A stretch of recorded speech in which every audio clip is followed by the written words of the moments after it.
All right, top of the day to you, y'all. My name is Big Mike, a mental health professional in the state of Washington. I always kind of give this disclaimer at the beginning.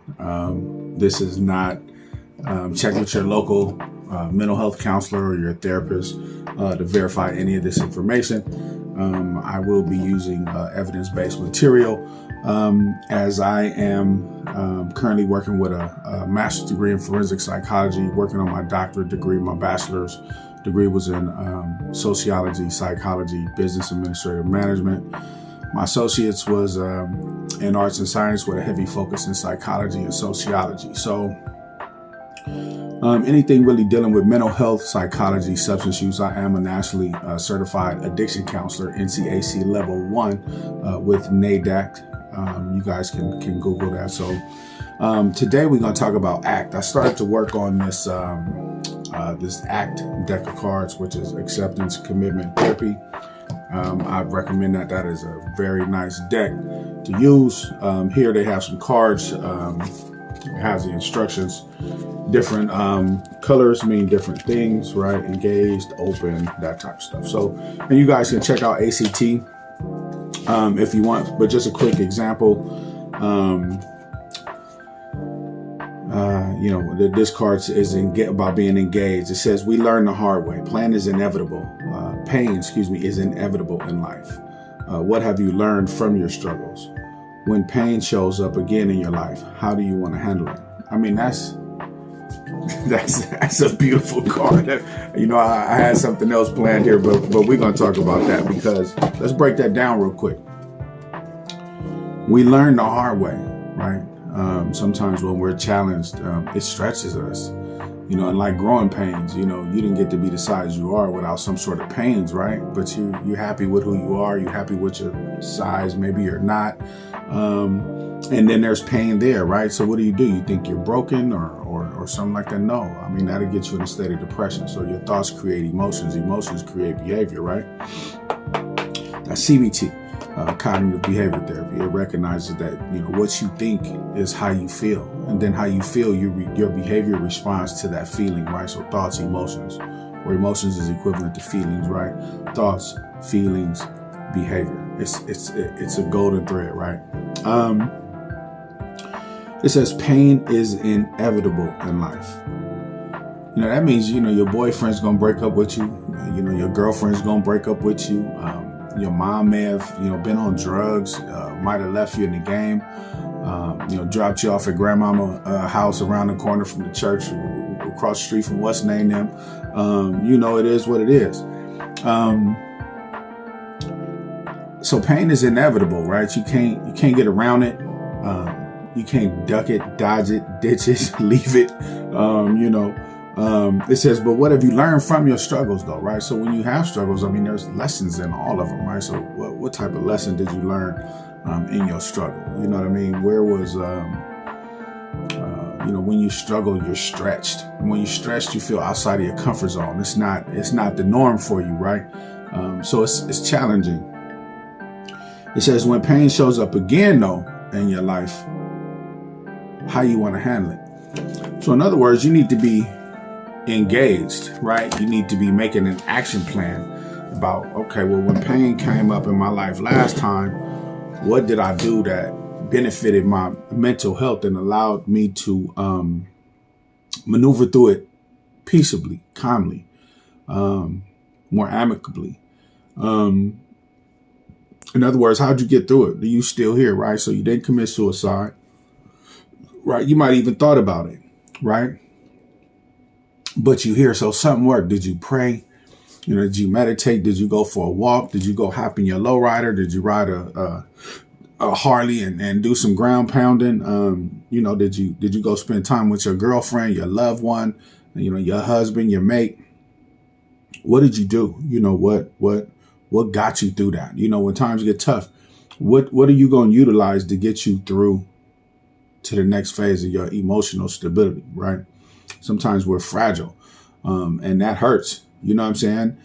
So what are you going to do to toughen up those areas and opportunities of improvement? Because those obviously are areas of weakness, right? That you need to strengthen and strategize around how to make better decisions during those times, how to make, have better judgment, how to be less crucial and hard on yourself, you know what I'm saying? And how to utilize pain as a hunger or a thirst to be better in life, right? I mean, you can take pain and cry and break down and become suicidal and have depression and need help. And that's great. Reach out and get help. In our state, it's 988, right? The crisis line. You can look up the national crisis line. 911 is emergency or non-emergency. If you're in a crisis, you can call 911 and they'll get you in touch with the crisis department.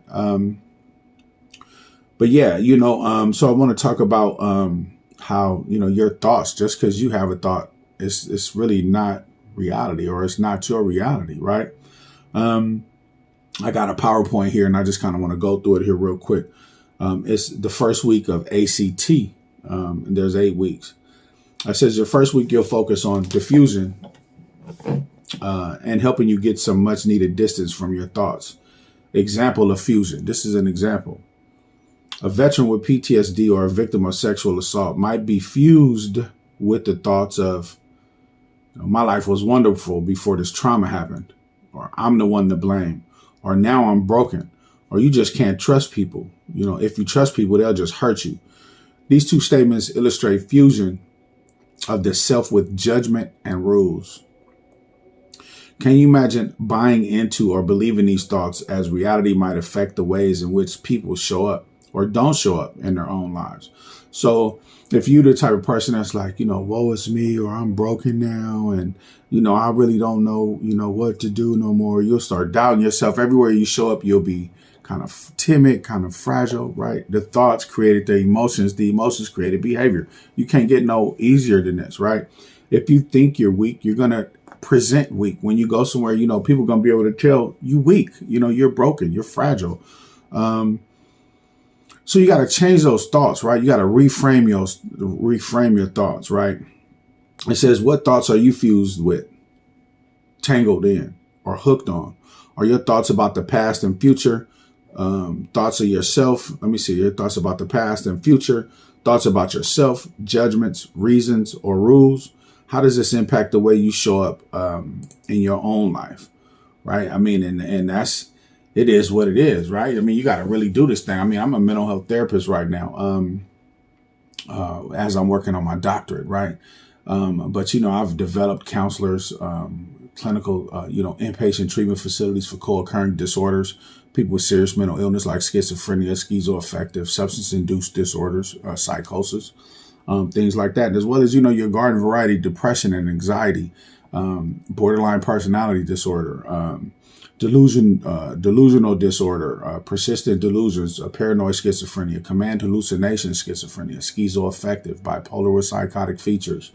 Your boy done been around the block and done worked with, I guess I would say, the highest level of severe mental health treatment in our state, as well as some of the lowest levels, right? Right now, I'm in an organization where it's mild to moderate, but I've developed organizations and departments, so I've seen it all, right? And a lot of people come with judgments because, people talked about their teeth when they were young and in elementary school, so as you work with your therapist, try to figure out a dental plan, to where you can go get your teeth fixed, right? You don't have to live like that, right? Your next 6 months don't have to be like the last 6 months, right? You literally can do something to change your life. You just got to come up with a plan, talk with your therapist who can help you kind of decipher through some of those things and figure it out. All right, so fused with thoughts. Let me see. So this is fusion. Fused with thoughts is you self-identify with the thoughts, or you believe that the thoughts are true.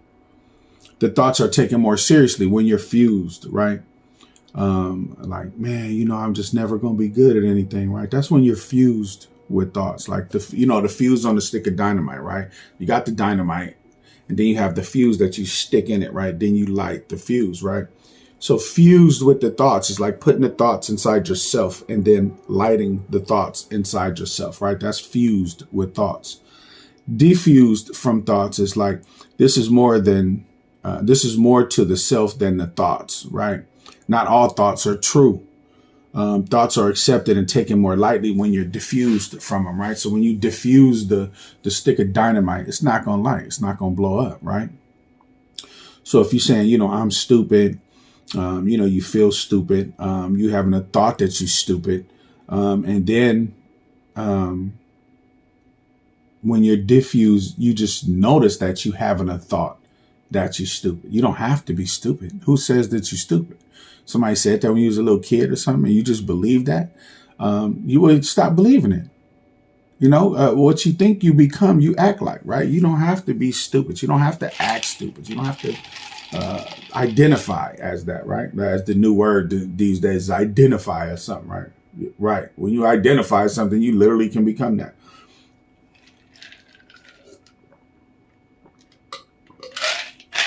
Iced coffee. So diffusion. Diffusion is a noun, a skill or technique that primarily is used to detach, separate, or get distance from your thoughts and emotions.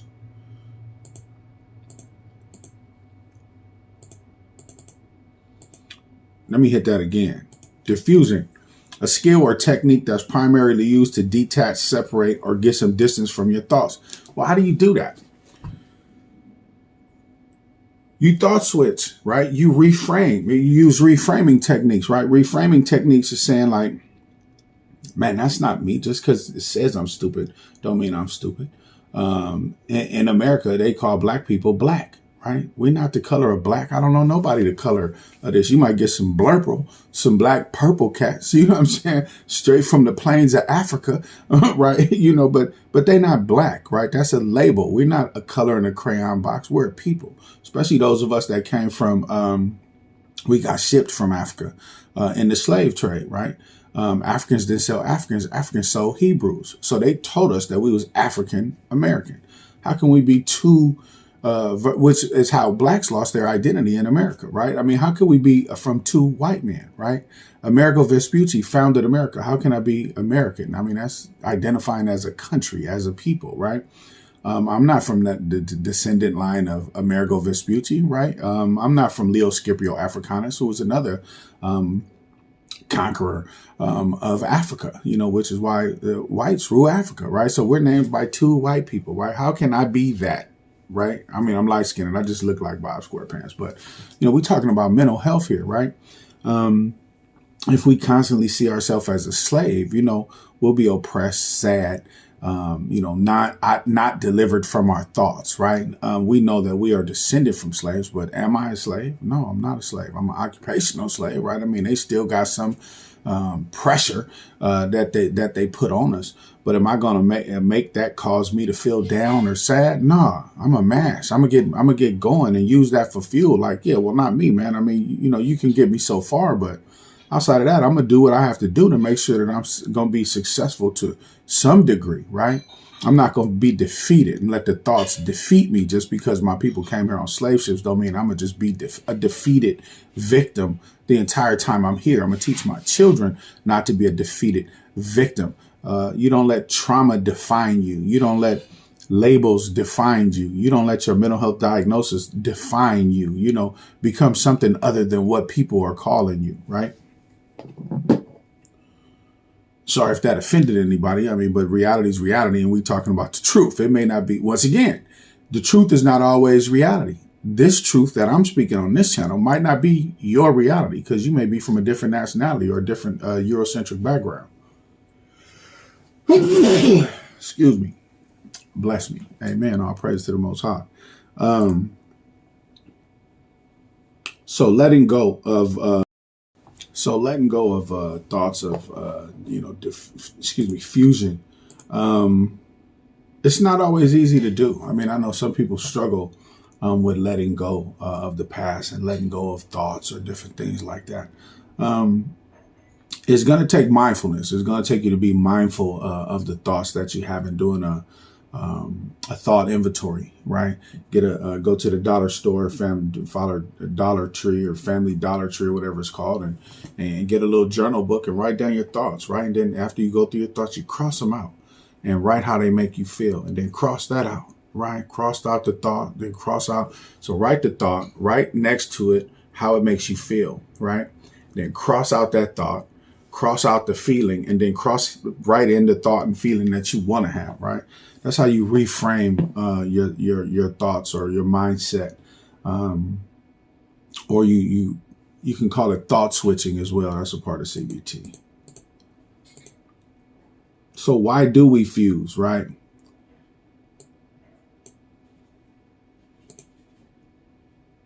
So when we fuse our thoughts, we are blind to everything else, right? You get frustration and you want to give up. You give them control over your emotions and your behaviors, and that you don't want to do. It says, why do we fuse our thoughts? Because they can be helpful, right? Remember the storytelling mind that we're simultaneously blessed and cursed with, right? The storytelling mind is helpful when we're planning or preparing something for someone or solving a problem, right? So the storytelling mind, it can create a story in your brain and give you a parallel reality to the reality that you're currently experiencing, right? So you're experiencing somebody who wants to try to create a business plan. So storytelling, like you create an idea and you kind of start going. If you can sit in your room and look at the wall and imagine the river flowing, you can paint a picture off of something that you can imagine because you've seen it before, right? That's a storytelling mind. Then you can create these people all in the story, floating down the river. And that's being mindful, right? And so when you're being mindful and you can process these types of things, you take control over something that already had control over your mind. Example, remember that hike I went on? Okay, I got sunburned, it said. Some European folks wrote this because black people, we don't get sunburned. Even us light skinned ones, some people would debate that, but I don't. I don't get sunburned, right? I'll get browner, right? But I won't get sunburned. It said, I got so sunburned, I better put on sunscreen that time. Here, the storytelling mind is being helpful. It's telling you like, oh, okay, I remember this happened. Well, I better do this just in case that happens again, right? That's a storytelling mind, right? That's how Tyler Perry was able to create all those movies, right? His dad abused him, was a drunk alcoholic. If you watch it, he used to go into the closet and hide because he was going to get beat for sure. And so what he did was started creating a parallel reality, disassociating from his true self. And going into his own mind, his mental world, right, and creating these storylines. That's how you got Medea. Interesting fact.